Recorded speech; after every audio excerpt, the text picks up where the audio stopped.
क्योंकि आप अब उस सुनने को आप क्या समझे उसको मैं चेक कर रहा हूँ। जैसे हम पढ़ा तो चुके हैं उसे, पर आप उससे क्या समझे हैं, क्या आप कुछ और तो नहीं समझ गए हैं उसे, क्या आप अगले व्यक्ति को कैसे उसे समझाएंगे, ये भी टीचिंग स्किल के अंदर आता है। तो उस चीज का ये चेकआउट है, समझ लीजिए। ठीक, तो आज डे 1 है। Kapil ji, best of luck. ठीक है, आप अपना बेस्ट दीजिए। चलिए, आपके हैंड ओवर है, अपना टॉपिक बताइए और शुरू कीजिए। Thank you sir. सभी को मेरा सादर प्रणाम। मेरा टॉपिक है आज का योग का अर्थ और उसकी परिभाषा। मैं एक मिनट गैलरी व्यू कर लेता हूँ सर। मेरी आवाज आ रही है सबको? हाँ जी, आवाज तो क्लियर जी। तो इससे पहले कि मैं ये बताऊं कि आपको कि योग का अर्थ क्या है और योग की परिभाषा क्या है, मैं एक छोटी सी एक एक्सरसाइज करवाना चाहता हूं, अगर आप लोग कर सके प्लीज। मेरे ख्याल से सभी के पास पेपर और पेन होगा। तो मैं एक क्वेश्चन आपसे पूछूंगा और उस क्वेश्चन का जवाब आपने लिखना है एक शब्द में या फिर एक सेंटेंस में या एक लाइन में आपने उसका जवाब देना है। ठीक है? और उसका जवाब देने के लिए आपको 10 सेकंड मिलेंगे। क्लियर है मेरी बात सभी को? Kapil ji, can you repeat it again? मैंने अभी ज्वाइन करा। जी, मैं आपसे एक क्वेश्चन पूछूंगा और उस क्वेश्चन का जवाब आपने लिखना है अपनी कॉपी पर, जो भी आप नोट्स बना रहे हैं। अगर नोट्स आप नहीं बना पा रहे हैं तो या तो आप रिमाइंड कर लीजिए उस एक वर्ड को या एक सेंटेंस को आपने याद रखना है। और 5 मिनट के बाद हम उसके ऊपर फिर डिस्कशन करेंगे कि वो आपने क्या आंसर लिखा था। अब ये क्लियर है सबको? ठीक है, ओके। क्वेश्चन ये है कि भगवान आपके सामने प्रकट हुए हैं और आपसे पूछते हैं कि आपको क्या चाहिए, और आपको एक शब्द या एक सेंटेंस में उनको आंसर करना है। ठीक है, 10 सेकंड है आपके पास, वो आंसर आप लिख लीजिए। 1 2 3 4 5 6 7 8 9 और 10। आपने भगवान से वो विश मांग ली, लेकिन भगवान ना तथास्तु करने से पहले ही अंतर्ध्यान हो गए। उन्होंने तथास्तु नहीं बोला। ठीक है, भगवान ने तथास्तु नहीं बोला और वो अंतर्ध्यान हो गए। अब आप अपनी विश के साथ में अपने साथ हैं। अब आप उस विश का क्या करेंगे, उसको पूरा करने के लिए क्या करेंगे? ठीक है, ये हम जानेंगे हमें क्या करना है। और इस प्रोसेस को आगे बढ़ाने के लिए मैं अभी जो मेरा मेन टॉपिक है योग का अर्थ और उसकी परिभाषा। वैसे तो आप सभी लोगों को मालूम है, आप सभी लोग योग के साधक हैं, मैं भी योग का साधक ही हूँ, हम अभी पढ़ ही रहे हैं, हमारी शिक्षा भी चल ही रही है। तो एक क्विक फॉर्म में, मैं इसको इलैबोरेट नहीं करूंगा क्योंकि हर कोई जानता ही है इस चीज को, तो मैं इस क्विक फॉर्म में इसको एक बार रिवाइज कर देता हूं कि योग जो शब्द है, योग शब्द कहाँ से निकला है? संस्कृत के युज धातु से योग शब्द निकला है। इसके 3 अर्थ माने जाते हैं। पहला अर्थ है जुड़ने से, इसका सेंस लिया गया है जुड़ना या जोड़ना। दूसरा इसका अर्थ माना गया है समाधि से, और तीसरा इसका अर्थ माना गया है संयम से। तो जब जुड़ने की बात आती है तो जुड़ने की बात से हमारा क्या मतलब है कि हम परम पिता परमात्मा से एकाकार अगर हो जाएं, तो एक तात्पर्य योग का ये माना जाता है जुड़ने के अर्थ में। दूसरा अर्थ है संयम का। संयम का मतलब हमारे मन की और हमारी इंद्रियों का जो संयम है, अगर हम उस पर कंट्रोल प्राप्त कर लें, उसको संयमित रखें, तो यह भी योग का एक अर्थ माना जाता है। और तीसरा अर्थ है समाधि का। समाधि वह स्थिति है जिसमें हम, हमारा शरीर, मन और हमारी आत्मा एकाकार रूप हो जाती है और हम परमपिता परमात्मा से या फिर अपने आत्म साक्षात्कार से अनुभूति प्राप्त करते हैं। तो ये 3 अर्थ योग शब्द के बताए गए हैं।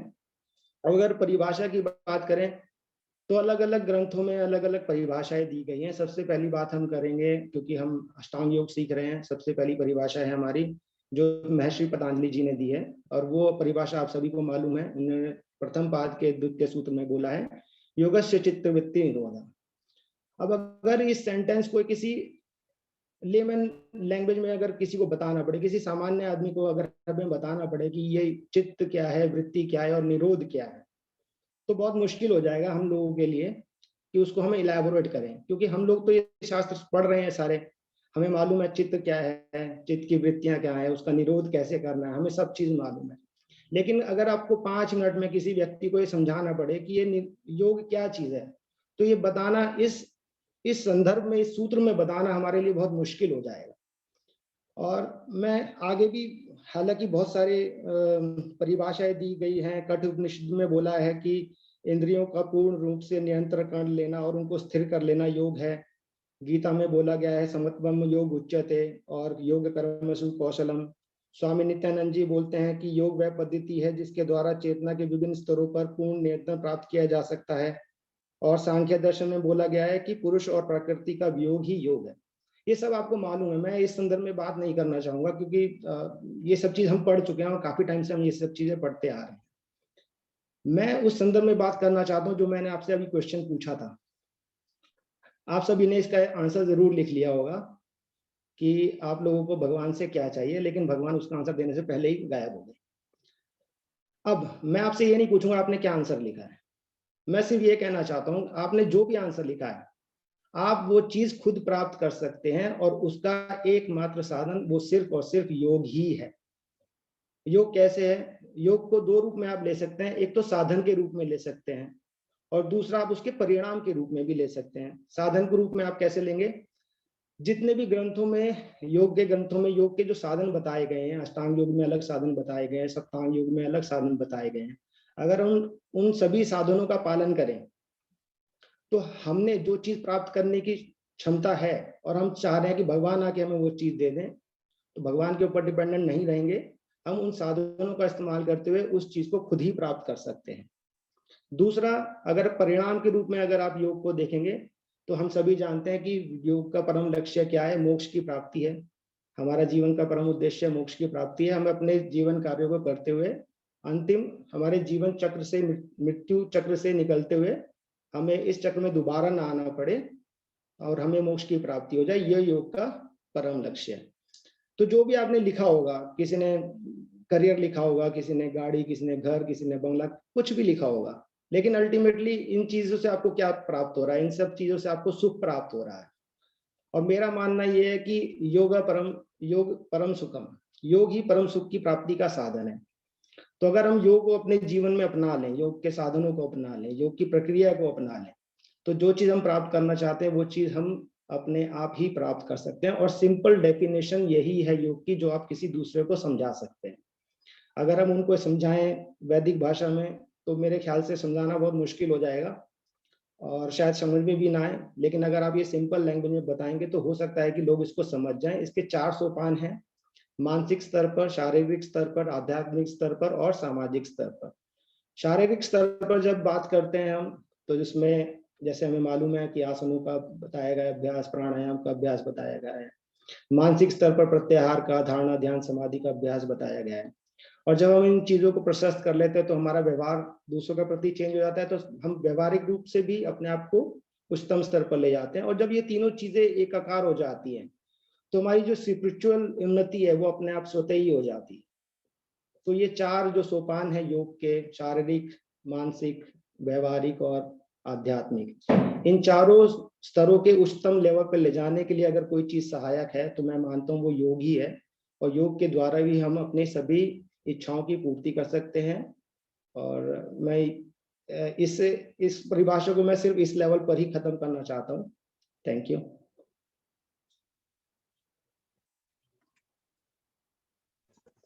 बहुत अच्छा समझाया, थैंक यू कपिल जी। बहुत अच्छा कपिल जी, बहुत ही अच्छे तरीके से समझाया आपने। बहुत बढ़िया सर, बहुत ही बढ़िया सर। थैंक यू चलिए, सो मच कपिल जी, बहुत बढ़िया। Thank you Kapil sir Kapil. बहुत अच्छा। Thank you all. बहुत बढ़िया कपिल जी। ठीक, अगर इससे जुड़े किसी के और कोई सवाल हो या कोई चीज इसमें और ऐड करना चाहता है, ठीक, तो उन चीजों को भी किया जा सकता है। सबसे पहले अगर कोई सवाल हो, ठीक है, कोई चीज अगर आप क्लियर करना चाहते हो इस रिलेटेड, कि जो भी जिन भी सेंटेंसेस को कपिल जी ने प्रयोग में लाया है, ठीक, उनमें अगर कोई चीज आपके समझ में ना आ रही हो, ठीक, कि इसे कैसे हम क्या कर सकते हैं, स्पष्ट कर सकते हैं, तो उन सवालों को सबसे पहले आप क्या कर सकते हैं, साझा कर लीजिए, क्लियर कर लीजिए। उसके बाद अगर कोई चीज आप इसमें ऐड करना चाहते हैं तो उसे भी किया जा सकता है। ठीक, एनीवन?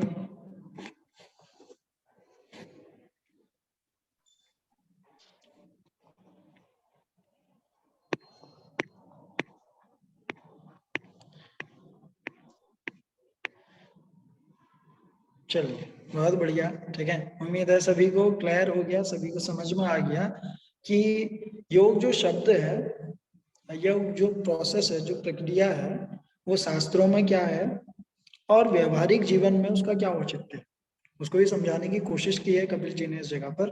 ठीक, और बहुत बेहतर तरीके से उन्होंने समझाया। वो सवाल के साथ ही समझ लो वो चीज स्पष्ट हो गई थी। जैसा आपने सवाल लिखा, ठीक, तो इस जगह पर दो प्रकार के जवाब होते हैं। ये मत सोचना कि जो आपने जवाब लिखा वही आप चाहते हो। ठीक है, वो जवाब क्यों लिखा क्या पता पूछ सकते हैं। ठीक है, तो जवाब उनके अकॉर्डिंग लिखा है अभी तो।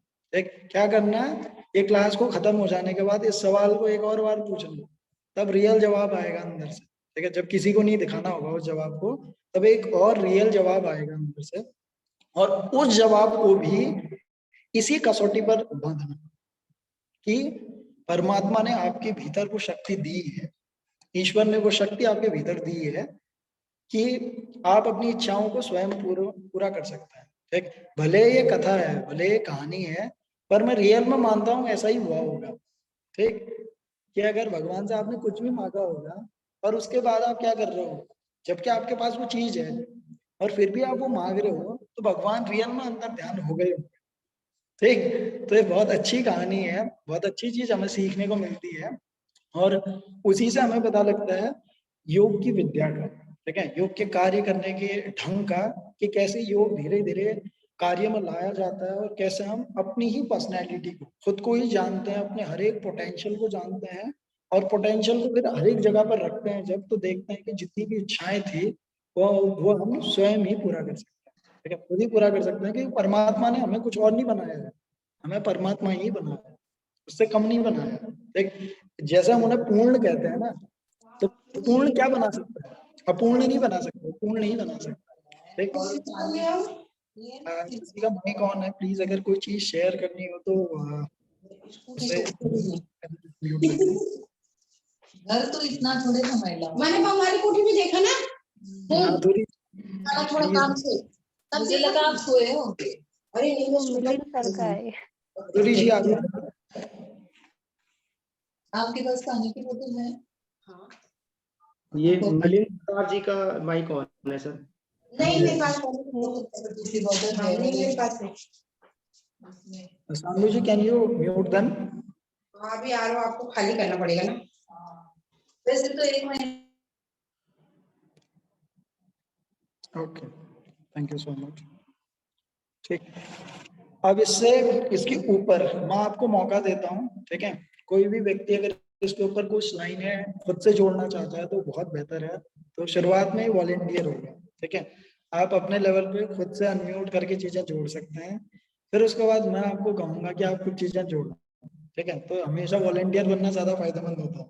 ठीक, तो अनम्यूट करके जो भी आप योग से समझें, ठीक, भले इस कोर्स में आपने सीखा या पहले से आप योग को जानते थे, ठीक, इसको प्रैक्टिस करता आए हैं और कैसे अपने जीवन में आपने इसे समझा है।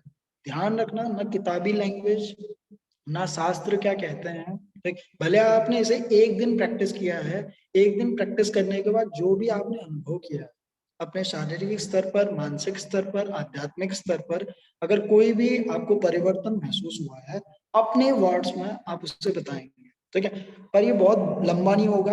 एक आप कोशिश करेंगे कि 2 से 3 लाइन और सटीक चीजें आप बोलने की कोशिश करें। ठीक है, तो थोड़ा मनन करें पहले, उसके बाद अपना माइक अनम्यूट करें। ठीक, और चीजें फिर बताएं।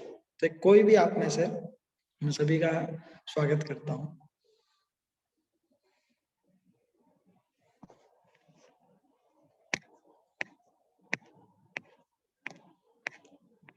ओके, वॉलंटियर्स जो भी हैं अनम्यूट कीजिए।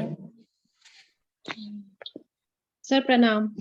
प्रणाम। थैंक यू कपिल जी, आपने बहुत अच्छा बताया। सर मैं अपना एक्सपीरियंस शेयर करना चाहूंगी।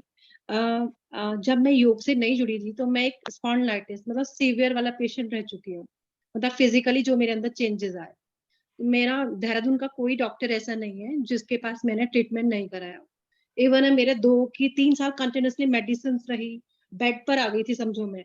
मतलब बच्चों को पढ़ाना, मेरा घर पूरा अस्त-व्यस्त हो गया था। बाकी मैक्स में हमारे एक डॉक्टर हैं न्यूरो, तो उस टाइम एज भी कम था। ये मैं आपको 10 साल पुरानी बात बता रही हूँ, 10 इयर्स हो गया है। तो मेरे को उन्होंने बोला बेटा अभी तुम्हारी एज बहुत कम है। और दूसरी बात मतलब मैं फिजियोथेरेपी कराने जाती थी सर, कुछ टाइम मुझे रिलीफ मिलता था, बाकी फिर वही वापस वही कंडीशन में पहुंच जाती थी। और जो न्यूरो की मेडिसिन थी वो इतनी हाई थी कि मैं हमेशा नौजिया, मतलब हमेशा मुझे चक्कर आ रहे हैं, घर के काम भी मैं सही से नहीं कर पा रही थी, जो सच्चाई है। पर जैसे ही जब मैं योग से जुड़ी और स्टार्टिंग में मुझे पेन हुआ, दर्द हुआ, नसों में खिंचाव, तनाव, वो सब दिक्कतें आई। बट मेरा जो अपना एक्सपीरियंस है, मतलब मेरा यकीन मानो कि मेरी मतलब जब से मैं 2017 मैं कोई मेडिसिन नहीं लिया, कोई दवाई नहीं।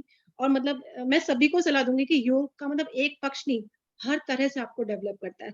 फिजिकली आप अपने शरीर में देखते हैं कि वाकई में हमारे अंदर क्या चेंजेस आ रहे हैं। मेंटली जब हम ब्रीदिंग करते हैं तो एक माइंड एकदम रिलैक्स हो जाता है, एक जो स्ट्रेस और डिप्रेशन होता है वो खत्म हो जाता है। तो मेरा तो अपना ये सेल्फ एक्सपीरियंस है सर। और मैं सभी को जो मेरे क्लाइंट्स हैं उनको भी बोलती हूँ कि आप योग करो। आप जब 1 महीना भी करेंगे तो आपको अपने अंदर खुद स्वयं चेंजेस दिखाई देंगे। ये मैंने खुद ऑब्जर्व किया और वाकई में मैं आज एक हेल्दी जीवन, मतलब एक हेल्दी लाइफ जी रही हूँ और कोई प्रॉब्लम नहीं है, कोई मेडिसिन नहीं चल रही है। तो मतलब मैं उस डॉक्टर का भी धन्यवाद करती हूँ कि उसने मुझे योग की सलाह दी और मुझे फिर आप जैसे इंस्ट्रक्टर टीचर्स मिले। ये मेरा बहुत बड़ा सौभाग्य है। अक्षय गौड़ सर ने मुझे प्रेरित किया कि आप करो योग। तो थैंक यू सो मच। चलो बहुत बढ़िया, बहुत अच्छी आपकी स्टोरी है। और रियली क्या है, जब ऐसे लोग क्या करते हैं, योग से जुड़ते हैं, जो अपने अंदर चेंजेस लाते हैं, ठीक, तो वो क्या जानते हैं, उनके पास अब सिर्फ थ्योरेटिकल नॉलेज नहीं होती, उनके पास कुछ प्रैक्टिकल है, उनके पास कुछ एक्सपीरियंस है। और जब ऐसे लोग सिर्फ एक लाइन को भी बांटने जाते हैं ना, वो एक लाइन कई हजार गुना बढ़ जाती है, क्योंकि उसके पीछे पावर किस चीज की होती है, एक्सपीरियंस इसके। ठीक, तो गॉड ब्लेस यू जी, आप ग्रो करते रहिए और एक्सपीरियंस उसको और ज्यादा शेयर कीजिए। ठीक, और कोई भी एक दो लोग, ठीक है। सर जी सर। सर श्वेता वाली स्टोरी सेम मेरी है, सही। आप सब जानते ही हैं। तो मैं स्लिप डिस्क की पेशेंट थी और 5 साल ही हुए मुझे श्वेता के साथ साथ ही चल रही हूं, बिल्कुल। अब बिल्कुल परफेक्ट, कोई प्रॉब्लम नहीं है। और जैसे कपिल जी ने कहा, चारों स्तर उन्नति हो रही है, चारों स्तर पर हो रही है। और मैंने आंसर लिखा था भक्ति और समर्पण। और जब मैंने आंसर लिखा तो मुझे लगा कि ये योग से ही मिल सकता है। और फिर मुझे ये लगा कि मैं अभी तक इसको प्राप्त नहीं कर सकी। सारे क्वेश्चन, सारे आंसर खुद से ही मिलते चले गए उस 5 मिनट के अंदर। तो बहुत अच्छा लगा कपिल जी ने इतने अच्छे ढंग से बताया। तो सबके लिए ये प्रेरणा है कि अपनी उन्नति करें और चारों स्तर पर करें, खाली शारीरिक ना करें। और यही आपको अध्यात्म में लेके जाएगा धीरे धीरे। Thank you. चलिए कपिल जी, फिर सर से मैं आपको। भी अपना एक्सपीरियंस शेयर करना चाहूंगी। धन्यवाद कपिल जी, आपने इतना अच्छा क्वेश्चन किया है कि मतलब हमारे दिमाग में तो शायद ऐसा नहीं आता कभी, पर आपने किया तो आंसर भी मैंने लिखा और उस आंसर में से मेरे को आंसर भी खुद ही मिल गया। और मैं शेयर करना चाहूंगी, दिखा सकती हूँ मैं अपना आंसर, अगर कोई पढ़े तो मैंने क्या पढ़ आप पाओगे पढ़ सर? के सुना दें। जब सर आपने बोला कि भगवान से आपको क्या चाहिए, तो मैंने लिखा कि मुझे भगवान ही चाहिए। और फिर मैंने लिखा मुझे भगवान ही चाहिए और उनका मार्गदर्शन। एक वर्ड तब तक आपकी काउंटिंग खत्म हो गई, मैंने वहीं पे स्टॉप कर दिया। आगे लिखा कि आपका मार्गदर्शन।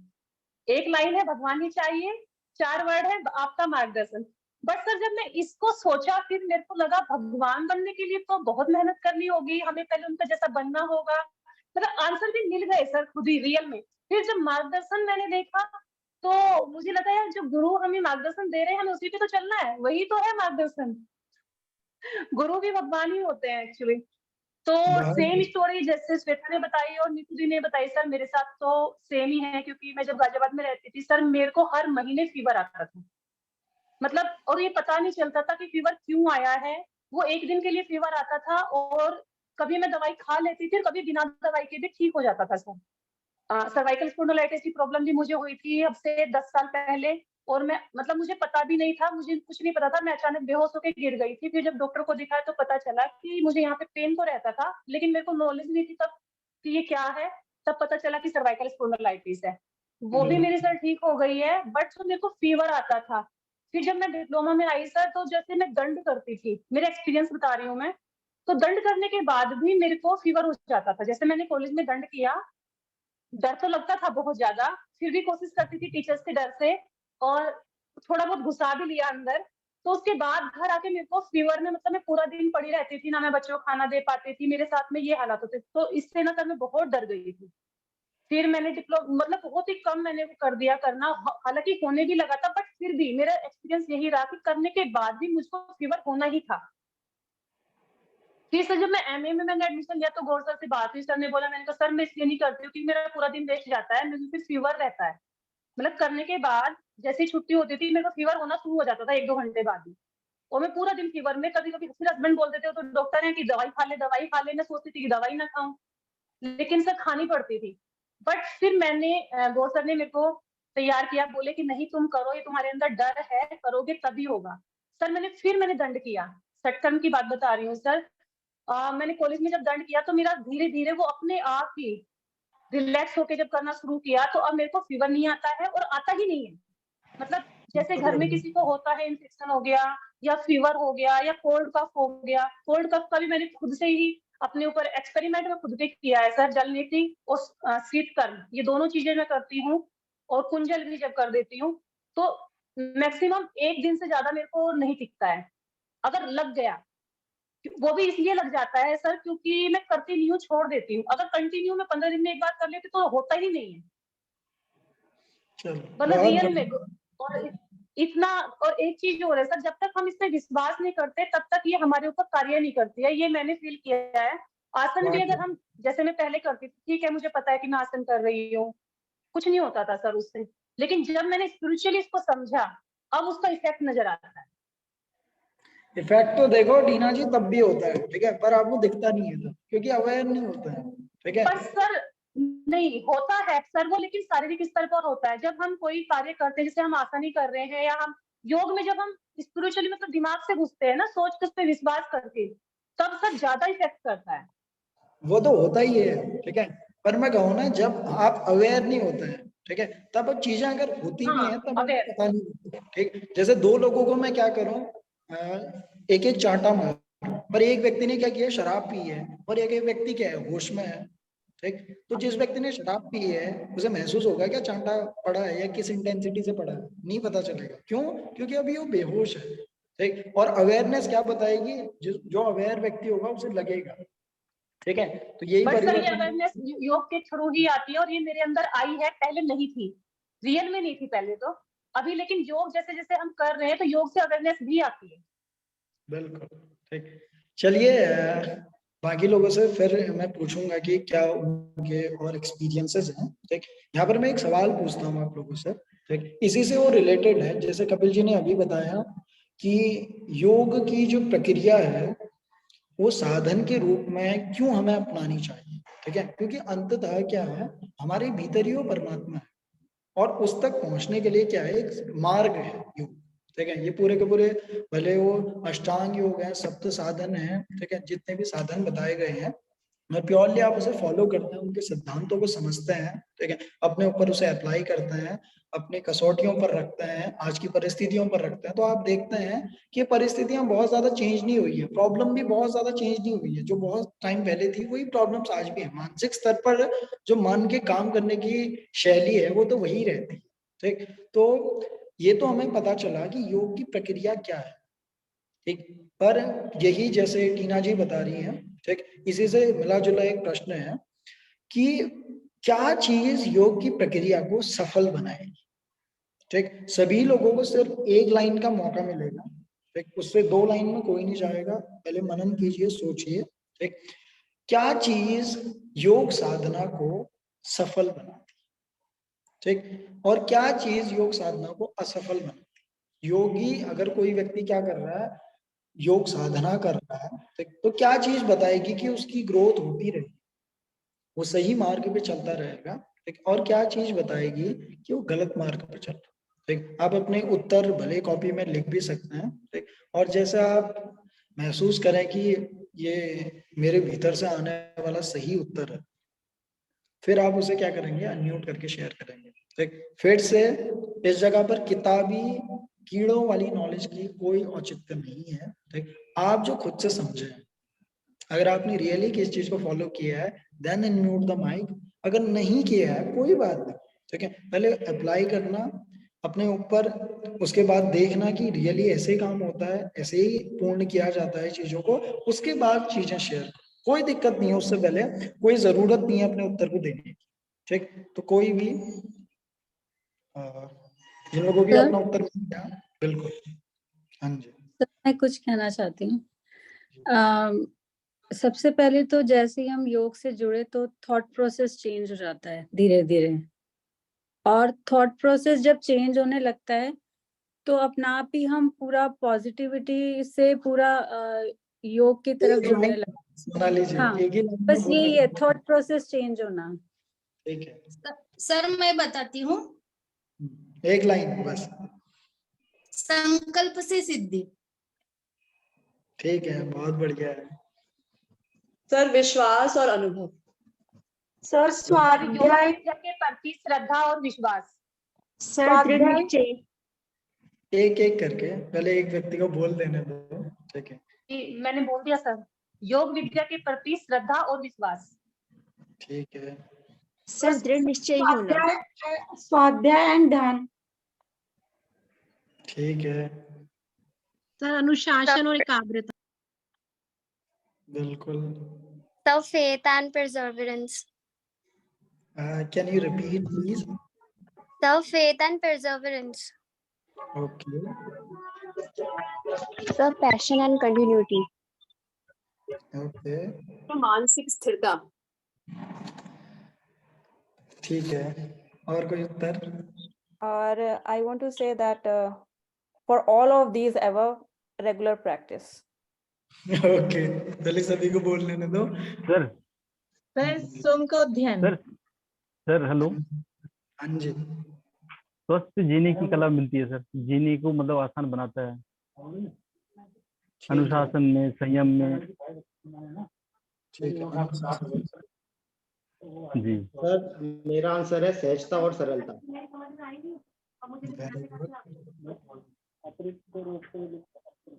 ठीक है, तो देखिए जितने भी सारे उत्तर हैं, अरे वो सहजता हो, सरलता हो, ठीक, या निश्चय हो, मानसिक शांति हो, मानसिक एकाग्रता हो, श्रद्धा हो, ठीक, विश्वास हो, इन सभी के साथ अगर मैं एक चीज को जोड़ूं, ठीक है, जैसे किसी ने कहा कि संकल्प भी है उसमें, ठीक है, वो भी सबसे जरूरी है। तो किसी ने कहा कि अनुशासन जोड़ना चाहिए, जैसे महर्षि पतंजलि जी ने भी क्या कहा, अनुशासन कहा, ठीक है। इसी के लिए योग में बताए साधक तत्व, ठीक है। तो साधक जो 6 तत्व हैं उनको भी आप अप्लाई करके क्या कर सकते हो, पूरा कर सकते हो।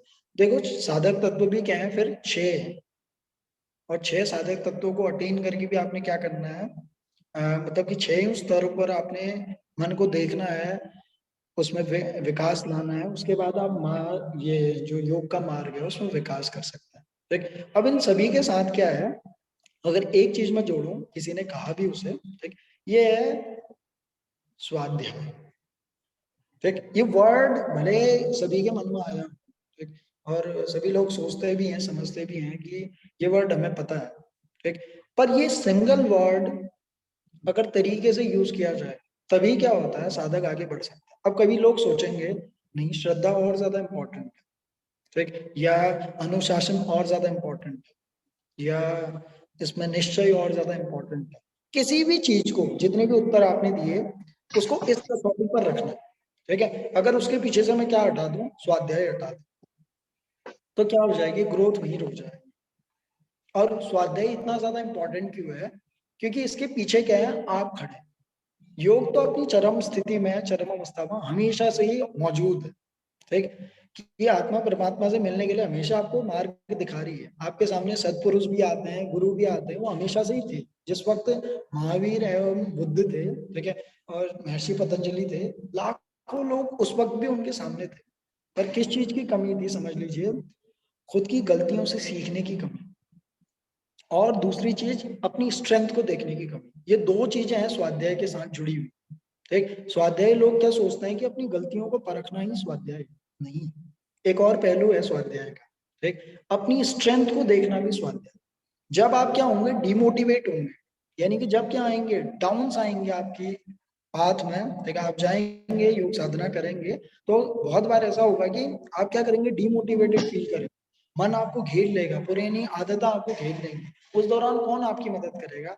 उस दौरान आप अपने मित्र बने, ठीक। उस वक्त भी स्वाध्याय करेंगे, और उस वक्त क्या देखना है, अपनी स्ट्रेंथ को देखना है, वो आपको मोटिवेट करेगा। आपके अंदर कुछ बेहतर भी है, कुछ बहुत सुंदर भी है, जो और व्यक्तियों के अंदर नहीं है। उसी रूप में क्या है, परमात्मा आपके भीतर से झलक रहा है, ठीक, वही आपको मोटिवेट करेगा। और दूसरी चीज, आप अपनी गलतियों को भी देखेंगे, ठीक, नहीं तो क्या होगा, अहंकार आपको पकड़ लेगा, फिर साधना रुक जाएगी। फिर भले ही कितना अनुशासन हो, फिर कितना ही विश्वास हो, कितनी ही श्रद्धा हो, ठीक है, अगर अहंकार आ गया ऊपर पे, तो अहंकार क्या कर देगा, सारी चीजें नष्ट कर देगा। उस वक्त स्वाध्याय ने क्या देखना है, अपने वीक पॉइंट को देखना है, ठीक। तो ऐसा नहीं है कि किसी का भी कोई उत्तर गलत है, कोई उत्तर छोटा है, कोई उत्तर बड़ा है। भले साधक तत्व में देखो क्या नहीं दे रखा है, स्वाध्याय को नहीं रखा है, तो कई लोग ऐसा सोच सकते हैं, पर उस जगह पे क्या है, जो तत्व ज्ञान जैसी चीज है वही स्वाध्याय, ठीक है, यानी कि रियल चीज को, अच्छे को अच्छा, बुरे को बुरा देखना, वही तत्व ज्ञान, ठीक। बाकी सारी चीजें इसके सहायक होंगी। अगर किसी व्यक्ति में क्या है, सिर्फ स्वाध्याय, तो मैं कहता हूं कभी ना कभी वो अपने लक्ष्य तक अपने आप पहुंचे, अपने आप, ठीक है। अनुशासन किसके भीतर भी हो सकता है, ध्यान रखना, अनुशासन अगर स्वाध्याय के साथ ना जुड़ा हो, तो जो टेररिस्ट है उसमें भी बहुत अनुशासन होता है। इसका मतलब ये नहीं है कि अनुशासन वाला बिंदु गलत था, नहीं, अनुशासन सही है, ठीक। पर शुरुआत में क्योंकि क्या करना है, परमात्मा ने कहा है कि आप मूर्ति हो ही, ठीक है, मेरे अंदर आपकी मूर्ति बैठी ही है, पर क्या है, उसके साथ कुछ और मिट्टी भी जुड़ी है, तो क्या करना पड़ता है, मूर्ति को धीरे धीरे तराशना पड़ता है ना, तोड़ना पड़ता है, तब जाके क्या बनता है, तो मूर्ति एक दिन परमात्मा बन जाती है, अपने आप उस प्रतिष्ठित हो जाता है परमात्मा। ऐसे ही है कि आपके भीतर परमात्मा है, पर क्या है, अनुशासन से उस मूर्ति को देखना है। तो आपने क्या करना पड़ेगा, जो भी कूड़ा कचरा उसके साथ जुड़ गया है, उसे धीरे धीरे अलग करके सिर्फ अपनी चेतना को देखना पड़ेगा, ठीक। तो ये देखने के पाथ में, यही पाथ क्या है, यही जो मार्ग है, यही योग का मार्ग, ठीक। भले वो 8 अंगों वाला मार्ग हो या 3 अंगों वाला क्रिया योग का मार्ग हो, ठीक। तभी क्रिया योग में भी आपका स्वाध्याय आता है, और आपके अष्टांग योग में भी क्रिया योग जुड़ा है नियमों में, उसके साथ भी स्वाध्याय आता है, ठीक। और जो उच्च कोटि के साधक हैं, जिन्हें क्या कहा है, अभ्यास और वैराग्य कहा है, अभ्यास में वो प्रैक्टिस तो कर रहे हैं, अनुशासन डाल रहे हैं, पर वैराग्य कैसे पैदा होता है, बिना स्वाध्याय के कभी वैराग्य पैदा नहीं होता, ठीक। तो सबसे इम्पोर्टेंट जिस टर्म को मैं समझता हूँ कि आगे बढ़ने के लिए जरूरी है, वो स्वाध्याय है। उसके साथ जितनी भी चीजें जुड़ती चले जाए, उसके साथ अगर श्रद्धा जुड़ जाए, तो क्या होगा, अपूर्व शांति मिलेगी, ठीक। यात्रा इतनी ज्यादा तेज हो जाएगी जितना कभी सोचा नहीं जा सकता, ठीक।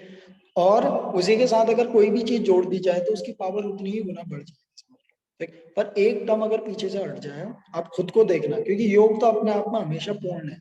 अपूर्ण कौन है, हम है, ठीक। हमारी चेतना अभी अपूर्ण है, ये धीरे धीरे पूर्ण कैसे होगी, जब हम खुद की स्ट्रेंथ और वीकनेसेस को देखकर रोज खुद में क्या लाएं, ग्रोथ लाएं। डाउन्स में पेशेंस को यूज करें, और अप में जब आप ऊपर हैं तब आप ग्रेटिट्यूड को यूज करें, ठीक। तो मानसिक शांति अपने आप आने लगेगी। उस वक्त मानसिक रूप से शांत कोई भी हो सकता है जिस वक्त क्या है, चीजें ठीक चल रही, ठीक है, अभी आप स्टेबल है ना, चीजें ठीक चल रही है। ऐसे में आपको एग्जाम पे बैठा दो, क्या इतने रिलैक्स हो पाते हो, नहीं हो पाते, ठीक है। उस वक्त क्या है, मानसिक स्थिति थोड़ा सा हिल गई।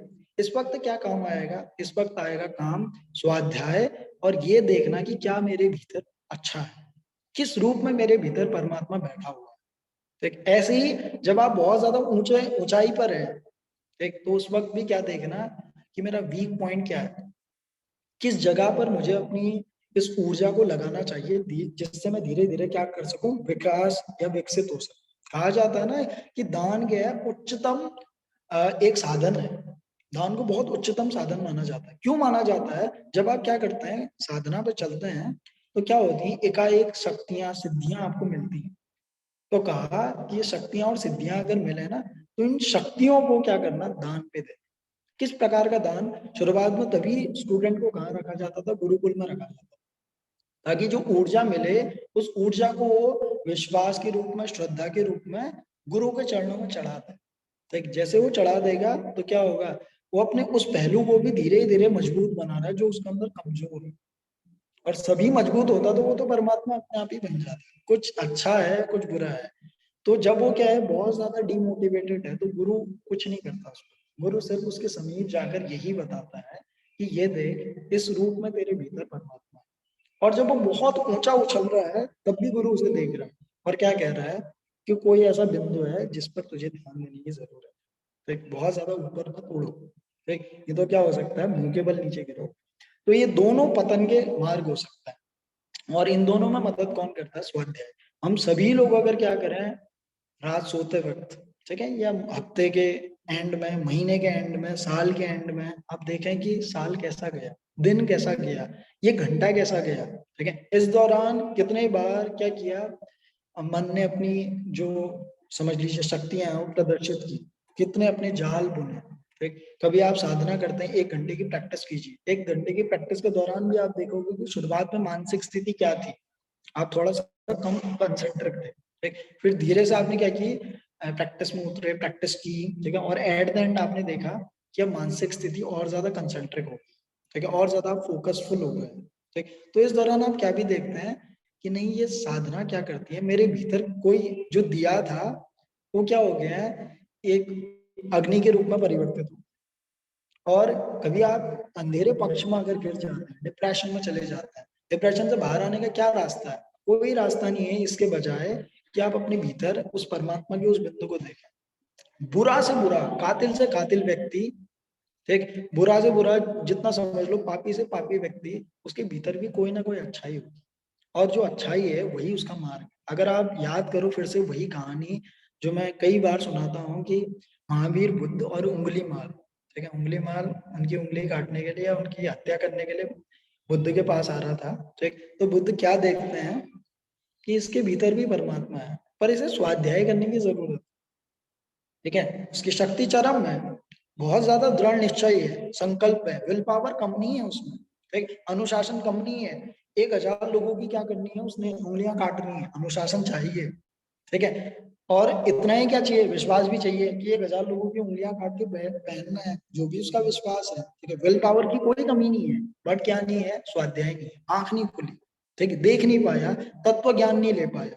बुद्ध जैसे सामने आए तो बुद्ध किस रूप में आए? तत्व ज्ञान के रूप में, ठीक है। उन्होंने उसकी शक्ति तो दिखाई पर कहा कि ये शक्ति तो है पर अपने एक पहलू को भी तो देख, तो डरता है किन्हीं चीजों से, ठीक है, किन्हीं चीजों को तो अभी भी नहीं कर सकता। तो लोगों की गर्दन तो काट सकता है अपनी कुल्हाड़ी से, पर लोगों को तो फेस नहीं कर सकता, उनके भीतर की करुणा से ही तो डरता है, ठीक।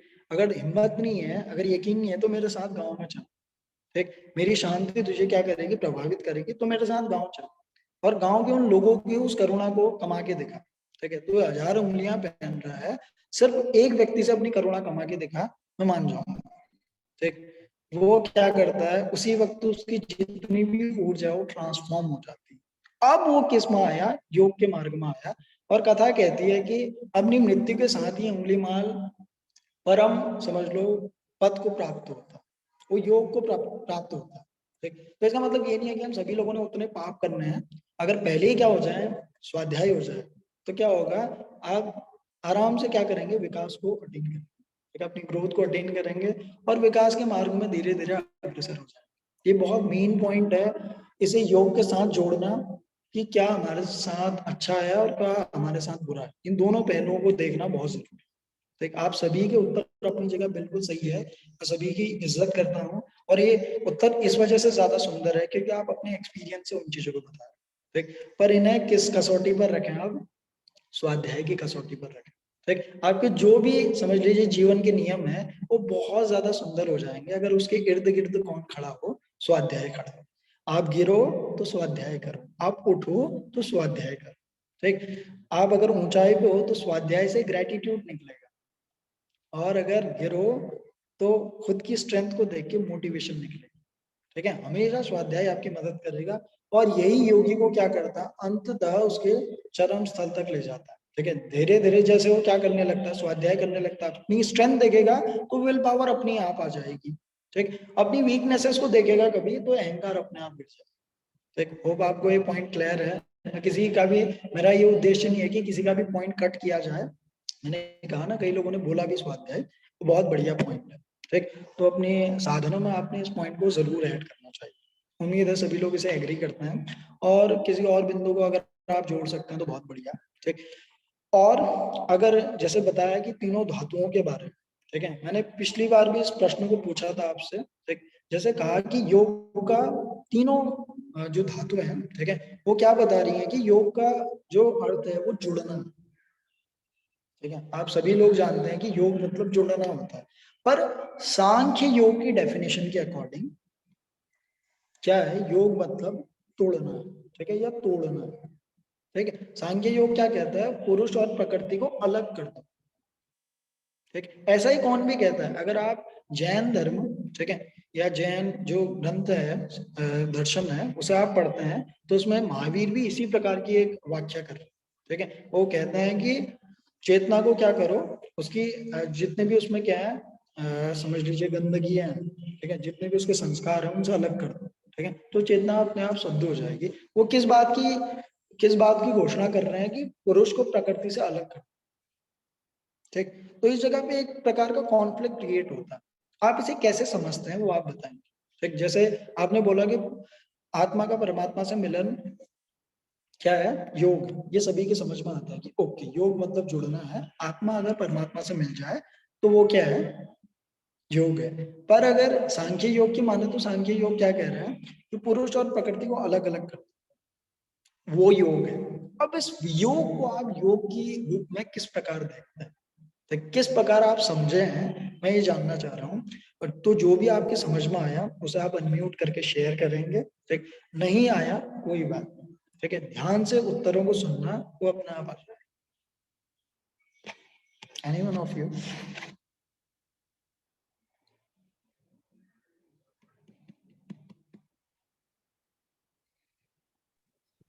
If I am not wrong here, so चेतना का आपका मतलब यहाँ से आत्मन से है, like to breathe और प्राण, right? So I think मैं जितना समझती हूँ इसमें कि जैसे हम अभी every living being और सभी के अंदर ये प्राण चेतना है, आत्मन है, और जब वो आत्मन आपके शरीर से बाहर निकलता है तो that separates you from your body, and then it automatically connect with the Brahman. ठीक है, तो आप इस कॉन्सेप्ट को कैसे बताएंगे कि सांख्य ऐसा क्यों कह रहा है, पुरुष और प्रकृति को अलग करने की बात क्यों कह रहा है? Let me think on it. Okay. Anyone now? Sir इसमें ना करके, हाँ जी सर, जैसे चेतना पुरुष है और जड़ प्रकृति है, तो चेतना को तो अगर इंडिविजुअली देखा है तो जो शुद्ध स्वरूप है वो ही परमात्मा से ही निकला हुआ स्वरूप है, वो परमात्मा ही है। जब वो प्रकृति के संपर्क में आया तो उसमें वृत्तियां डेवलप हो गई, जिसको हम जड़ प्रकृति का जो स्वरूप है वो वृत्तियां डेवलप करने वाला है। तो अगर वो वृत्तियां अशुद्धियां प्योर पुरुष में से अलग नहीं होंगी तब तक वो परमात्मा के स्वरूप में स्थित नहीं होगा, तब वो उसके बराबर नहीं जाएगा या उसमें मिल नहीं सकता वो। तो अगर हम जड़ को अलग कर दें, प्रकृति को पुरुष से अलग कर दें, तो पुरुष प्योर हो जाएगा, उसकी चेतना उसी के समान रूप हो जाएगी जो परमात्मा के समान रूप है, और तभी वो उस परमात्मा में जुड़ सकती है या फिर वो उसके जैसे बन जाएगी। अगर इस संदर्भ में देखा जाए तो ये अशुद्धियों को दूर करना, कि प्रकृति में जो अशुद्धियां हैं उसको अलग करके वियोग कर कर उसको एक ऐसे रूप में ले आना जो परमात्मा से जुड़ सकता है, ये सांख्य रूप मैं समझता हूँ कि इसकी डेफिनेशन हो सकती है। सर मैं बताती हूँ मैं क्या समझती हूँ। सर मैं समझती हूँ पुरुष मतलब चेतना है, वो प्योर सोल है, चेतना है मतलब एक तरीके से एनर्जी फॉर्म है। और जो प्रकृति है, प्रकृति सर जड़ जिसको बोला गया कि जड़ है, तो वो एक मतलब समझ लो कि वो वास्तविक नहीं है, एक माया का रूप जाल है जो हमें अट्रैक्ट करती है। दूसरी पहली बात वो वास्तविक नहीं है, वो नष्ट हो जाती है, उसकी एक समय सीमा लिमिटेशन है, वो एक समय पे आके समाप्त होनी है। और जो प्योर पुरुष है मतलब जो चेतना शक्ति है ना, वो कभी समाप्ति नहीं होती, वो कंटिन्यूसली चलती है। उसके साथ एक एग्जांपल बात खत्म। सर लगता है जो भी मोह माया है उनसे वो एक हटना। प्लीज टीना जी, पहले आप एग्जांपल दीजिए, रियलिस्टिक एग्जांपल, आप जो भी बात कह सर रहे रियलिस्टिक एग्जांपल जैसे, हाँ जैसे हमारा शरीर है ये, ठीक है, शरीर को हम समझ लेते हैं ये प्रकृति है, इसके अंदर जो हमारी आत्मा है, जो चेतना जिसके द्वारा ये चल रहा है, वो समझते हैं हम पुरुष है, ठीक है सर। जैसे ही इंसान की मृत्यु होती है, मृत्यु मतलब हो गया कि शरीर की मृत्यु, क्योंकि धीरे धीरे सेल बनती है तो सेल नष्ट भी होती है, टीना ठीक जी, है, ऐसा और वो एग्जांपल जब जो आपने समाप्त फील हो किया जानी है, ठीक, ऐसा एग्जांपल जो जो रियलिस्टिक मैंने हो। फील किया है सर। सर रियल का एग्जांपल सर यही है कि जैसे कि हमारे अंदर से जब कोई अच्छी चीज, कुछ भी अगर हम कुछ भी गलत करते हैं ना सर, तो हमारे अंदर से एक आवाज आती है कि नहीं, हमारे अंदर एक जो आत्मा या परमात्मा या जीव चेतना शक्ति है, वो हमेशा हमें सही रास्ता, सही सही और गलत, हमारे सामने हमेशा दो पहलू होते हैं कि ये करना है और ये नहीं करना है। जो सही रास्ता होता है वो चेतना शक्ति हमें दिखा रही है सर, ठीक है। और जो गलत रास्ता है वो सर वो गलत चीजें हमेशा समाप्त होने वाली होती है। सत्य, इसमें यहाँ पे सत्य को भी हम ले सकते हैं, सत्य हमेशा सत्य ही रहता है, वो कभी समाप्त नहीं होता है। और जो असत्य है वो समाप्त हो जाता है। अब इसको तो मैं इसमें सर समझा नहीं पा रही हूँ, आई थिंक मैं खुद समझ पा रही हूँ, लेकिन वर्ड शायद नहीं है मेरे पास। ओके, मैं समझ गया, ठीक है, बस मैं वही निकालना चाह रहा हूँ आपके थ्रू वर्ड्स में, ठीक। और कोई बोल रहा था, प्लीज।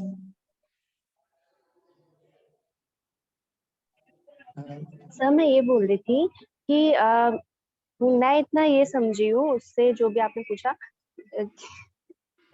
कि जो मोह माया में लिप्त हो जाते हैं तो हम उससे अलग करना ही वो है, वो बताया गया है उसमें।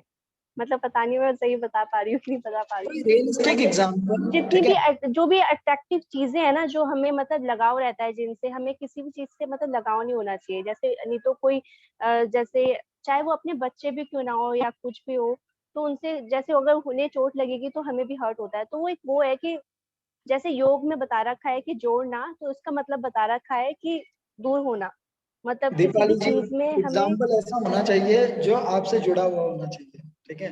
तो कोई भी आप एग्जाम्पल दे रही हैं, तो आपके बच्चे हैं? अनमैरिड हो। अच्छा, मैरिड है आप। But Vijay sir, it is the same thing ना, कि आपकी आत्मा जो है, आपके आत्मन जो है आपके शरीर से जब निकल रही है, तो obviously you are finishing all those bad impurities behind. कोई भी चीज देखिए श्रद्धा जी, बिल्कुल गलत नहीं है, जो भी आप कह रहे हैं आप लोग, सब सही है, सब अपनी जगह सही है। बट आई वांट कि एग्जाम्पल ऐसा हो या कॉन्सेप्ट ऐसा हो जो आपने फील किया, किसी भी स्तर में फील किया हो, ठीक है। कुछ एक स्तर में अभी बताऊंगा जो सभी ने फील किया। मृत्यु को किसी ने अभी नहीं देखा है, अगर देखा होगा तो इस ग्रुप में नहीं होगा वो, ठीक है। तो वो तो अपनी लाइफ को किसी और ही लेवल में जी रहा होगा, ठीक। बट अगर आप देखेंगे कि पुरुष कैसे अलग है और प्रकृति कैसे अलग है, ठीक है, इस चीज को अगर आप देखेंगे, क्यों कह रहे हैं कि वो अलग करना है उसे आप अपने आप ही समझ जाएंगे। आप सभी लोगों ने उसे अटेन किया है, मैं ऐसा नहीं बोल रहा हूँ कि आपने नहीं किया, किसी ना किसी लेवल पे आपने उसे हमेशा अटेन करता है। कैसे करते हैं अभी कुछ देर में मैं बताऊंगा, उससे पहले अगर आपसे निकल जाए तो मैं सोचूंगा कि जो मैंने पढ़ाया कुछ सफल हुआ वो। सर मतलब जो मेरी समझ में आ रहा है वो यही आ रहा है कि जो पुरुष, मतलब जो हम बोल रहे हैं चेतना शक्ति, सर जब हम बिल्कुल शांत होते हैं ना, एक जब आनंद फील होता है किसी भी चीज में, शांत, मतलब क्या कहिए तो उसको बोलेंगे कि एकदम हम शांत हो जाते हैं, उसमें ना बहुत अच्छा लग रहा होता है। एक ऐसी कंडीशन भी आती है, हमारी सभी की लाइफ में आती है शायद, भले ही छोटी देर के लिए आए, किसी में ज्यादा देर के लिए, कि ना तो हमें बहुत अच्छा लग रहा होता है, ना ही हमें बहुत बुरा लग रहा होता है। बस लगता है कि बस यही है सब कुछ, जो अंदर से एक आवाज आती है ना कि हाँ बस यही। तो वो सर हम समझ नहीं पाते जब हम योग में नहीं होते, हमें इन चीजों के बारे में नहीं पता होता। जब हम कुछ पढ़ लेते हैं या समझ लेते हैं, तब हमें वो चीजें अवेयर हो जाते हैं उधर, और हमें आनंद मतलब महसूस होता है सर, बस बता नहीं पता पाएंगे। नहीं टीना जी, ठीक है, मैं ऐसा सोचो कि मैं योग के बारे में कुछ नहीं जानता, मैं नहीं जानता हूँ चेतना क्या है, ठीक है, मैं नहीं जानता हूँ कि प्रकृति क्या है, मैं नहीं जानता हूँ पुरुष क्या है, ठीक है। मुझे सिर्फ ये बताओ। जी सर, मैं इससे पहली बात बता रही, जब मैं ये सब नहीं जानती थी सर, जैसे मैंने कोई भी कार्य किया, तो जैसे आपने स्वाध्याय की बात की, ये सब मेरे साथ शुरू से होता है, तो मेरे अंदर से ही खुद से आवाज आती है कि नहीं, ये तूने गलत किया है। और एक आवाज मतलब हमेशा यही आई कि सर नहीं ये तूने गलत किया है। लेकिन एक होता है ना कि बच्चा नहीं कोई बात नहीं, ये काम तू कर ले। जैसे मम्मी पापा ने छुट्टी आपको कोई काम करना है तो हमेशा होता है नहीं नहीं ये नहीं करना। तो वो मुझे लगता है कि वो जो आवाज आती है ये वाली, वही वो परमात्मा है, वही वो चेतना शक्ति है जिसका कभी अंत नहीं है। बहुत बढ़िया, आपका जो भी एक्सपीरियंस है मैं उसकी इज्जत करता हूँ। ठीक, और कोई पॉइंट इसके ऊपर जोड़ना चाहेगा कोई? सर इसको ऐसे भी एक्सप्लेन कर सकते हैं, जैसे टीना जी ने बताया था कि हम जब मृत्यु को प्राप्त होते हैं, अगर सांख्य के हिसाब से देखा जाए तो फिर शरीर हमारा, प्रकृति क्या हुई, शरीर वो तो जल के भस्म हो गया, लेकिन आत्मा क्यों हुई? वो तो नहीं जलती है ना, वो तो चली जाती है जहां भी बोले हम परम धाम या ऊपर। मैं चाहता हूँ एग्जाम्पल ऐसा जो रियलिस्टिक हो। ठीक है, अगर आप मृत्यु के बाद इस सेंटेंस को बोले तब मैं मान लूंगा। ठीक, कैन आई से समथिंग? सर हम इसको सब मृत्यु की बात कर रहे हैं, हम जन्म से भी तो रिलेट कर सकते हैं ना। जब जो बेबी जो बॉर्न हुआ है, जो बच्चा जो बॉर्न हुआ है वो तो सबसे ज्यादा प्योर है ना, उसमें तो कुछ जितना भी जो वृत्तियां वगैरह वो सब तो कुछ है ही नहीं, तो वो एकदम बिल्कुल प्योर आप बहुत क्लोज हैं उसके। सर मैं कुछ कहना चाहूंगी। जैसे कि सांख्य योग में इन्होंने 25 तत्वों की बात की है, और इसमें जो है पुरुष और प्रकृति, जब इन दोनों का मिलन होता है तो ही संसारिक काम कार्य जो भी हैं वो सब चलते हैं। जैसे कि आपकी कर्मेंद्रियां हों या ज्ञानेंद्रियां हों या जो भी हैं आपकी, वो तभी इनसे कनेक्ट होती हैं, और तभी सांसारिक जो है संसार में जब इंसान कोई भी चीज भोगता है, कुछ भी कार्य करता है तो संसारिक कार्यों में लग जाता है। तो जब उन्होंने जो इसका वियोग कहा है, इसीलिए क्या है, ये पुरुष को अलग कर दो, प्रकृति को अलग कर दो, तो ही आत्मा जो है जैसे कि एक प्योर मानी जाएगी। तो उसके वियोग से ही ये अलग अलग माना जाएगा। तो इसमें मैं तो इतना ही समझी हूँ कि इन दोनों के वियोग को ही इन्होंने किसी का भी कोई गलत नहीं है। ठीक है, ये मत सोचो कि मैं किसी को कोई किसी जगह पे गलत ठहरा रहा हूँ। ठीक, ये मैं बिल्कुल नहीं कह रहा हूँ। अब मैं कह रहा हूँ कि अगर किसी को सांख्य योग का चार्ट नहीं पता, मैंने कहा ना अभी मुझे पुरुष प्रकृति नहीं पता अगर, ठीक है, तो आप कैसे बताओगे कि आत्म तत्व क्या है और प्रकृति की जो शक्तियां हैं वो क्या? तो ये प्रकृति जो है, मान लो प्रकृति का जैसे इसमें बताया था कि ये आपकी बुद्धि काम करती, अहंकार पैदा होता है। मतलब जब आप संसारिक चीजों में आप लगते हैं तो अहंकार आता है, और अहंकार में ही आपकी सात्विक काम है या राजसिक है, जो भी अहंकार है या तामसिक है, ये सब चीजें इन्वॉल्व हो जाती हैं आपकी। तो मतलब जब हम इन सबको अलग अलग कर देंगे, मतलब दुनिया के कामों से इन चीजों को अलग कर देंगे, और हम जो है पुरुष को अलग कर देंगे और प्रकृति को अलग कर देंगे, तो इसका वियोग ही आपका मतलब क्या कहेंगे, मतलब आत्मा शुद्ध मानी जाएगी। वेरी गुड, ठीक है, you are almost close then. ठीक, जैसे अभी सोनाली जी ने बताया, आप किसको देख सकते हैं, एक न्यूली बॉर्न बेबी को देख सकते हैं। हम सभी उस एक्सपीरियंस से गुजरे हैं, हम सभी क्या हुआ है, पैदा हुए हैं। ठीक, पर हम उस बच्चे को भी देखते हैं। मान लीजिए अभी उस वक्त आपकी उतनी स्मृति नहीं थी, किसी की भी इतनी प्रगाढ़ स्मृति नहीं होती है कि 3 साल से नीचे आपको याद, ठीक है, 3 साल से नीचे की कोई 1-2 घटनाएं आपको याद होंगी। रेदर क्या होती है, कोई भी घटनाएं आपके भीतर याद नहीं रहती, यानी कि कॉन्शियस लेवल पर, कॉन्शियस पटल पर नहीं आती है। ठीक, किसी का माइक ऑन है क्या? और क्या होता है, जब आप क्या करेंगे, उस पहलू को याद करेंगे, या आप किसी बच्चे को देखते हैं जो आप उसकी क्या है, शुद्धतम स्थिति में है, अभी उसके अंदर अहंकार नहीं है बस, ठीक है, तब वो क्या है, प्योरली क्या माना जाता है, परमात्मा माना जाता है। तभी बच्चे को परमात्मा का रूप कहा है, या जीसस ने भी कहा है कि वही मेरे प्रभु के राज्य में आ पाएगा जो क्या हो जाएगा, बच्चे जैसा हो जाएगा। ठीक, अब क्या प्रकृति मर गई है? नहीं, ठीक है, प्रकृति तो अपनी जगह खड़ी है। छोटे बच्चे में भी देखो प्रकृति अपनी जगह खड़ी है, पर पुरुष अपनी जगह खड़ा है। आपको साफ साफ दिखेगा, किसी मासूम बच्चे को देखो, आपको दिखेगा कि बॉडी वही है, जो हाथ पैर आपके पास है वही उसके पास है, वही आंखें उसके पास है, पर उसकी आंखों में देखना आपको लगेगा कोई अंदर से और ही झलकता है, कोई और ही आपको देख रहा है। ठीक, और इसे आप रियलिस्टिक लाइफ में कैसे देख सकते हैं, जितने भी क्या है आपके भाव है, आपने देखा कुछ देर पहले आप शांत थे, उसके बाद क्रोध आया, क्रोध गया, आपने दोनों चीजों को देखा, आपने पहले भी खुद को देखा, बाद में भी खुद को देखा। ठीक, आपको निद्रा आई, स्वप्न आए, ठीक है, स्वप्न भी आपने देखे और स्वप्न चले गए। जितनी भी चीजें हैं जो क्या है, आती हैं और जाती हैं। आने और जाने का क्या मतलब है, अनित्य है। ये सारी चीजें अनित्य हैं। ठीक है, खुशी आती है और जाती है, अगर जाती नहीं तो आप दुखी नहीं होते कभी। ठीक, पर दुख भी आता है और जाता है। बाल्यावस्था आई थी, किशोरावस्था आई थी, आई और चली गई। ठीक है, आप सभी की क्या गई, टीन एज आई और उसके बाद चली गई ना। ठीक, बचपन आया था चला गया, बचपना था चला गया, लड़कपन आया चला गया। ठीक है, कुछ दिन पहले जो दुख आया था वो देखो चला गया, कुछ दिन पहले जो सुख आया था वो चला गया। जितनी भी ऐसी चीजें हैं जो आई और चली गई, इन्हीं को क्या बोला है, प्रकृति बोला। ठीक है, क्योंकि प्रकृति इज अ फ्लो। ठीक है, ये अनित्य है, इसी वजह से गाय की अनित्य है। यहाँ पर अब आपको बहुत सारी प्रकृति के सारे चार्ट को जानने की जरूरत नहीं है। हर कोई अपने भीतर के अहंकार को जानता है। बहुत ज्यादा अगर क्या है, मूड स्थिति में है तो तब उसको अपना अहंकार नहीं दिखता, तब उसे वो क्या कहता है, एटीट्यूड कहता है।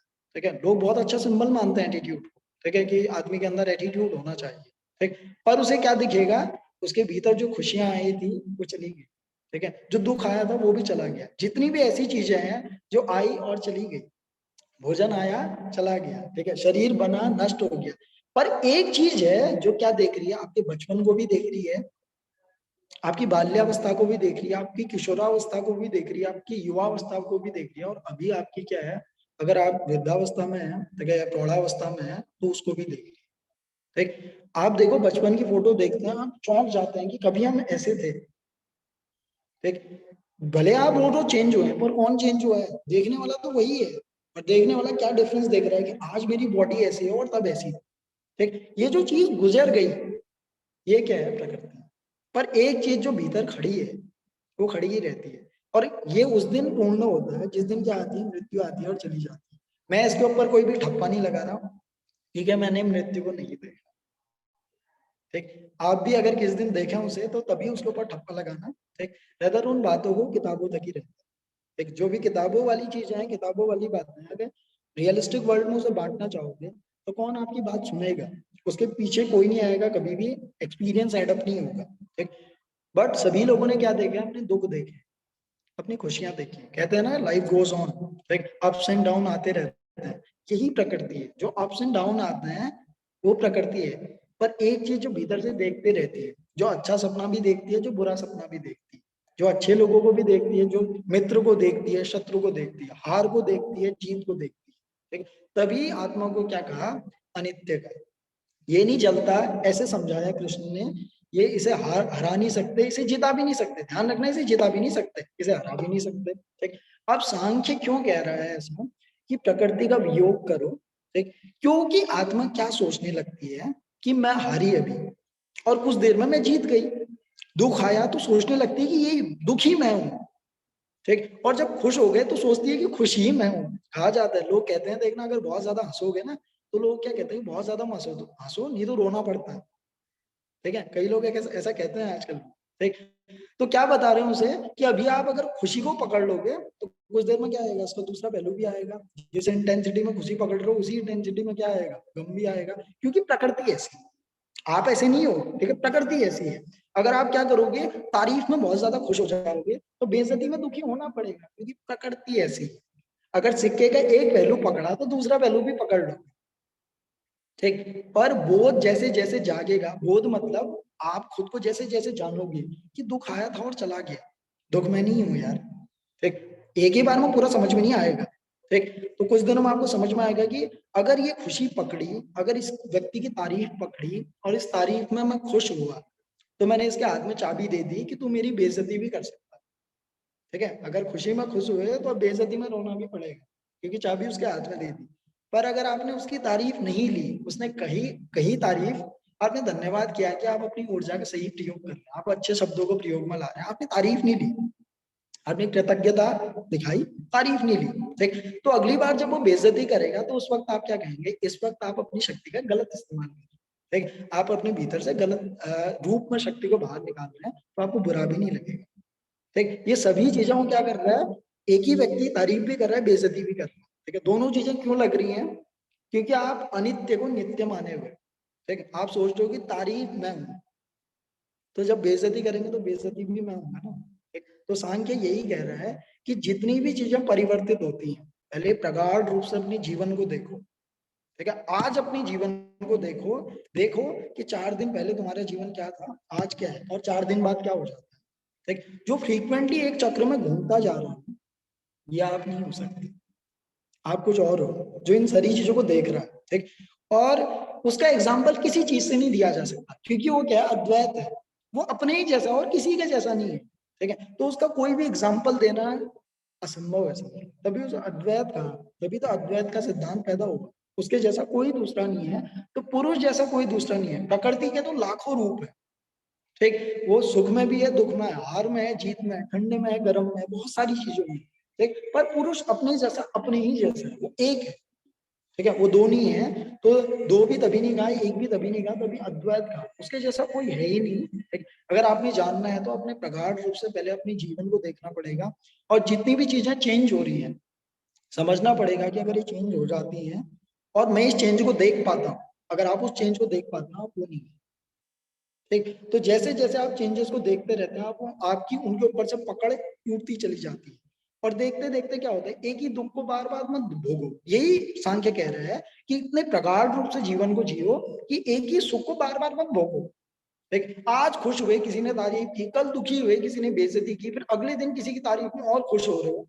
यही तो बर्तुल है, यही तो संसार है, ठीक। अगर क्या लगाओगे, बुद्धि लगाओगे, तो दिख जाएगा कि पिछली बार तारीफ में खुश हुआ था, आज बेइज्जती में दुखी होगा, अगली बार फिर तारीफ होगी, ठीक, फिर बेइज्जती होगी। तो आपको याद है पांडवों की वो कहानी, जिसमें 5 पांडव यक्ष के पास जाते हैं, तो पहला जो भाई है वो पानी पीते हुए मर जाता है, ठीक है। फिर दूसरे को भी एक टोकता है, वही यक्ष टोकता है कि पानी मत पीना, वो उसकी गलती से कुछ नहीं सीखता, ठीक। और वो भी क्या हो जाता है, पानी पीता है अहंकार बस, मर जाता है, ठीक। तीसरा व्यक्ति वो भी देखता है 2 भाई मरे हैं, सामने एग्जाम्पल है, सामने लाइफ खड़ी है, पर फिर भी वो यक्ष के टोकने पर पानी पीता है, ठीक। चौथा भी ये करता है, पर युधिष्ठिर ये नहीं करता, ठीक है। युधिष्ठिर देखता है कि चारों भाई मृत पड़े हैं, ठीक। कोई व्यक्ति, कोई अभी भी क्या कर रहा है, चेता रहा है कि ये मत करो, ठीक। तो ये देखने योग्य है। पहला भाई जब मरता है, मैं कहता हूँ उसकी बहुत ज्यादा गलती नहीं है, ठीक। पर जब दूसरा भाई मरता है, उसकी गलती है, वो गलती से कुछ नहीं सीख रहा, ठीक। पर इस जगह पर क्या करते हैं, युधिष्ठिर गलती से सीखता है, ठीक। और उसके बाद क्या करते हैं, अपनी चेतना को लगाते हैं, भले उनके पास कितना भी ज्ञान हो, जितने भी उत्तर उन्होंने दिए हों, ठीक, पर वो क्या कर रहे हैं, गलतियों से सीख रहे हैं। पर अपने जीवन में गलतियों से नहीं सीखते, हम एक ही गलती को 100 बार रिपीट करते हैं, एक ही तारीफ में 100 बार खुश होते हैं, एक ही प्रकार की बेइज्जती में 100 बार दुखी होते हैं, ठीक। तभी हम संसार में फंसे होते हैं। अगर हम क्या करते हैं, इसके पीछे चेतना जोड़ देते हैं, इसके पीछे वो तत्व जोड़ देते हैं जो हम हैं, जो जागरूकता हम है, तो क्या होने लगता है, धीरे धीरे वृत्तियां कम होने लगती है। अब वृत्तियां कम होने का मतलब कि आपने सिक्का पकड़ाना छोड़ दिया, तो हेड भी छूट जाता है, तेल भी छूट जाता है, जीत भी छूट जाती है, हार भी छूट जाती है, ठीक है, प्रभाव भी छूट जाता है, ठीक है, और अप्रभाव भी छूट जाता है, सारी चीजें छूट जाती हैं। और छूटते छूटते एक दिन क्या हो जाता है, सिर्फ वही बच जाता है जो इन छूटने को देख रहा था। तो तब सांख्य कह रहा है कि प्रकृति को धीरे धीरे हटा दो। प्रकृति मतलब जो चीज चेंज हो रही है, यहाँ पे प्रकृति मतलब पेड़ पौधे नहीं, उनको तो उसका सिंबल दिया है क्योंकि उसमें आप ग्रोथ देख रहे हैं, पर इसको खुद में भी तो देखो। अगर ये पेड़ पौधे प्रकृति हैं, तो ये भी तो चेंज हो रहा है, पर कोई चीज है जो इन चीजों को देख रहा है भीतर से। कल मेरे मूड को कोई देख रहा था अंदर से, आज भी मेरे मूड को कोई अंदर से देख रहा है, ठीक। कल मैं जीता था, वो भी देख रहा था, आज मैं हारा हूँ, वो भी देख रहा है। पर अगर अंदर वाला ये सोचने लगे कि यही मैं हूँ, तो रोज उसने क्या होना पड़ेगा, चेंज होना पड़ेगा। किस दिन खुश होगा, किस दिन दुखी होगा, किस दिन ठंडा, किस दिन गर्म, किस दिन सर्दियां गर्मियां, बुखार होगा, बीमार होगा, ठीक है। सारी चीजें उसने पकड़नी पड़ेंगी, क्योंकि एक चीज पकड़ी और एक जगह भी अगर वो देखने लगे कि ये मैं नहीं हूँ, तो छूटता चला जाएगा, ठीक। और एक दिन से वो वही चीज बचेगी। और यही चीज किसके अनुभव में आती है, मेडिटेशन के अनुभव में आती है। आप मेडिटेशन में क्या करते हैं, विचारों को देखते हैं और इतनी प्रकार से देखते हैं कि कल भी ये विचार आया था, फिर कुछ देर में चला गया था, ठीक, आज भी आया है, पर मैं सिर्फ देखूंगा, ठीक। तो धीरे धीरे क्या होता है, विचार कुछ देर में तिरोहित हो जाता है, फिर सारी कोशिश करता है, फिर चला जाता है, ठीक। इसी पक्ष में सांख्य कह रहा है कि यही प्रकृति, और ये मत सोचना कि विषय बाहर है, ये कभी मत सोचना कि आपको अट्रैक्ट करने वाले जो विषय हैं वो बाहर कहीं है, कि कोई कार फला कार बाहर है ना, फला घर बाहर है ना, फला मॉडल बाहर है ना।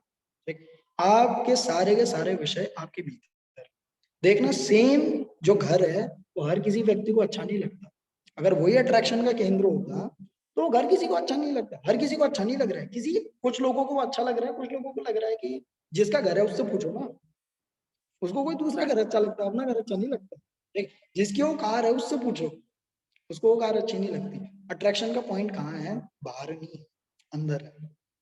ठीक, जिस दिन आप ये समझने लगते हैं, देखते हैं कि अगर परिवर्तन लाना है तो बाहरी वर्ल्ड में नहीं लाना, अंदर आंतरिक वर्ल्ड में लाना, अंदर के संसार में लाना। और अंदर के संसार की और अंदर की प्रकृति की बात कर रहा है सांख्य। ठीक, तभी कहा कि सीधे ज्ञान की बात कर रहा है सांख्य, इधर उधर की बात नहीं कर रहा। ठीक, तो सीधे जैन धर्म भी यही कह रहा है कि क्या करो, वो मूर्ति तो वहां है ही, और मूर्ति को देखने वाला क्या सोच रहा है कि बाकी चीजें भी मैं ही हूँ।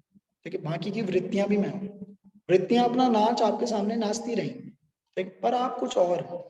जैसे कई बार देखो, एक एग्जाम्पल दिया जाता है, इससे पूरा क्लियर हो जाए। आपने कार्य कारण के सिद्धांत में चीज को पढ़ा है कि जहां क्या होता है, धुआं होता है वहां आग होती है। आपने सभी ने पढ़ा है ना इसे। ठीक है, जहां धुआं होता है वहां आग होती है, जबकि ये नियम गलत है। ये नियम कैसे गलत है? जब आग अपनी शुद्धतम स्थिति में होती है तब उससे धुआं नहीं निकलता। ठीक है, बाहर तुम लकड़ी जलाओ, लकड़ी से धुआं निकलता है, धुआं ये मत सोचना कि उस आग से निकल रहा है। ठीक, वो लकड़ी किसी ना किसी रूप में क्या है, हल्की सी गीली है, उससे गीली लकड़ी से ज्यादा धुआं निकलता है। किसी आग के ऊपर आप क्या करो, हरी पत्तियां रख दो, देखना कितना ज्यादा धुआं निकलता है। ठीक, पर अगर क्या होती है, आग शुद्धतम होती है तो उससे क्या नहीं निकलता, कभी धुआं नहीं निकलता। इस जगह पर क्या है, अगर सिर्फ आग जल रही है तो उससे क्या नहीं निकलेगा, कोई भी धुआं नहीं निकलेगा। इससे मैं क्या समझाना चाह रहा हूँ, तभी तक धुआं निकलेगा आपके जीवन की आग से जब तक क्या उसमें कुछ ना कुछ गीलापन है, कुछ ना कुछ वृत्तियां हैं, कुछ ना कुछ गंदगी है। जिस दिन सिर्फ आग जलती है उसका क्या मतलब है, अब चेतना शुद्ध हो गई।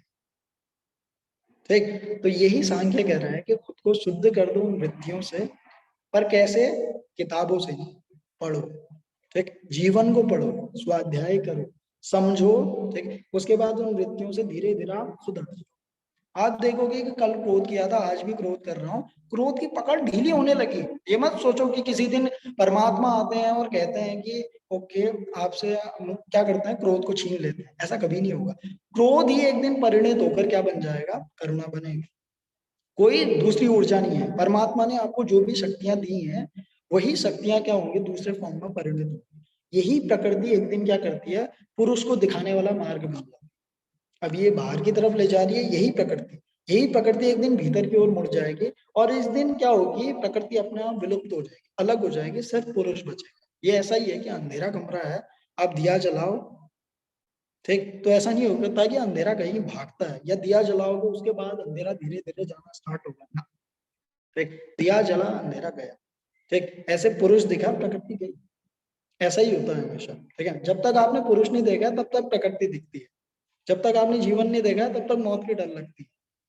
ठीक, तो सारी चीजों को, सारे जो सिद्धांत है, नियम है, शास्त्र हैं, उनको अपनी जीवन की कसौटी पर रखना, और किसी कसौटी पर मत रखना। भले कितने शास्त्र पूरी दुनिया उसे चिल्ला के कहती हो, अगर आपके समझ में नहीं आया तो ना कहना। ठीक है, उसे ढूंढना, उसके बाद जानने के बाद उसे अपने मुंह से कहना कि हाँ रियली ऐसा है, तब आप सांख्य को जान पाओगे। अगर सिर्फ लाइन टू लाइन चीजें कॉपी पेस्ट की तो सांख्य का ज्ञान तो दोगे, ठीक, पर वो सिर्फ इंफॉर्मेशन होगी, वो सिर्फ सूचना होगी, उसके पीछे से एक्सपीरियंस हट जाएगा, भाग जाएगा। ठीक, उम्मीद है आपको कुछ ना कुछ समझ में आया इससे, और आपको ये कॉन्सेप्ट क्लियर हुआ कि व्हाई सांख्य की सेइंग लाइक दैट कि प्रकृति और पुरुष को अलग करो।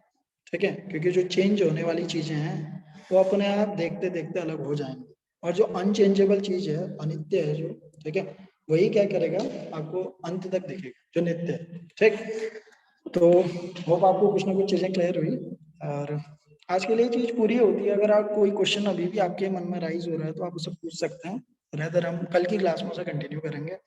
कल श्रद्धा जी की टर्न है। ठीक, तो आप भी अपने टॉपिक के साथ तैयार रहेंगे, और कुछ इनोवेटिव चीज, कुछ एक्सपीरियंस वाली चीज इस चीज के साथ डालें, ठीक। I will try Vijay sir. Topic और आपने मुझे बहुत अच्छा दिया है, बहुत ही ब्यूटीफुल टॉपिक है, लेकिन कभी पढ़ा नहीं है मैंने तो लेकिन but still I will try my best कि जितना मैं कर सकूं। और जो आपने अभी जो आप समझे हो, ठीक है, उसको बोलना और उस लाइन को कितनी गहराई से समझे हो उसको एक्सप्लेन करना, बस यही मैं ट्राई। मैं आपने थ्योरेटिकली अभी ये सारी चीजें तो बहुत अच्छी बताई हैं, लेकिन आई थिंक प्रैक्टिकली में it will take a long time, long way to. Very sir मैं एक चीज कहना चाह रही हूँ। हाँ जी सर ये कह रहे हैं कि जैसे बौद्ध धर्म क्षणिकवाद को जो मानते हैं, वो सेम ही प्रकृति का जो रूप है क्षणिक होना, ये सिमिलर है। हाँ जी, ठीक है, ये भी वही चीज है। क्योंकि कहते हैं कि बौद्ध धर्म कहता है कि जो एक पल में जो चीज थी वो दूसरे पल में वो नहीं रहती, यही प्रकृति है। ठीक, बौद्ध धर्म ऐसे कहता है, देखो कि क्लास सभी ने शुरू की थी ना अभी, ठीक है, आप 3:30 में क्लास शुरू की थी, अभी क्या है 4:44 हो रहा है, अभी तक आप चेंज हो चुके हो, मैं भी चेंज हो चुका हूँ। जी एग्जैक्टली थैंक यू। हर क्षण में क्या हो रही है, चीजें चेंज हो रही है। आप देखना, अभी आंखें बंद करना, 3:30 में जो आप लोग थे, जो चीजें आप सोचते थे, वो 4:40 तक क्या हो चुके हैं, बहुत चेंज हो चुके, आप चेंज हो चुके हो। और जो देखते हो वो स्टिल देयर। जी थैंक यू सर। हाँ जी। हेलो सर, वॉइस आ रही है सर? थोड़ा सा डिस्टरबेंस हो सकता है क्योंकि साइड में वो चौकी चल रही है माता की। तो मुझे बस ये पूछना था कि इसका मतलब पूरा सारांश ये हुआ कि अच्छा फोन आ गई जी, बोलिए दीपाली जी। हाँ जी, हाँ, तो इसका सारांश पूरा ये हुआ कि मतलब जो जा रहा है उसे जाने दो, उसके दुख मत हो, यही है ना इसका पूरा सारांश? मतलब शॉर्ट समरी बोले तो ठीक, आने और जाने वाले को सिर्फ देखो और मतलब अपने फील जीवन मत करो, दुख मत हो, या कुछ आ रहा है तो हैप्पी मत हो, यही है ना? हैप्पी मत हो बोल रहे हो, ठीक है, हैप्पी भी हो पर देखो, समभाव में रहो, मतलब ना खुश हो ना दुख हो। नहीं समभाव में रहो ये नहीं कह रहे हैं, समभाव खुद पैदा होगा, ठीक है, ये ऊपर से आरोपित मत करना है, इस गलती में मत पड़ना कि समभाव पहले साधोगे उसके बाद क्या होगा, आप दुखों और सुखों से पार हो जाओगे। नहीं, खुश हो, पूरे खुश हो जाओ, देखो कि खुशी में मैं कैसा फील करता हूँ, जब दुख आए पूरे दुखी हो जाओ और देखो कैसा फील करता हूँ, कंपेयर करो, ठीक है, चीजें अपने आप पता लग जाएगी, खुशी अपने आप छूट जाएगी, दुख अपने आप छूट जाएगा, ठीक है। पर विजय सर ये तो विद द टाइम, विद ऐसे अपने आप खुद क्रिएट थोड़ी कर सकते हो, ये it's very natural which will come like automatically in you, right? And with the experience you will know that you will change then slowly, है ना? कल मैं कुछ एक्सपीरियंस आपको बताऊंगा, एग्जांपल दूंगा आपको, इतने अच्छे से ऊपर से कभी भी आरोपित मत करना, ठीक है, आरोपित अगर कर दिया तो समझ को नहीं बढ़ाना। एग्जैक्टली, हाँ वो तो है, लेकिन अच्छा कोई कुछ कह रहा है, कुछ ऐड करना चाहता है, ब्रदर? हम चीजें पूरी अच्छा ये देखिए, ठीक है विजय सर, तो अभी आप अकेले हो? विजय सर, अच्छा ठीक है, पानी वानी है आपके उधर? विजय सर, अच्छा ठीक है। हाँ जी जी सर, मैं कपिल सर से लेक्चर लिया था ना, तो मैंने कमेंट्स दिया, तब मेरा माइक शुरू ही रह गया था और आ गए थे, सॉरी।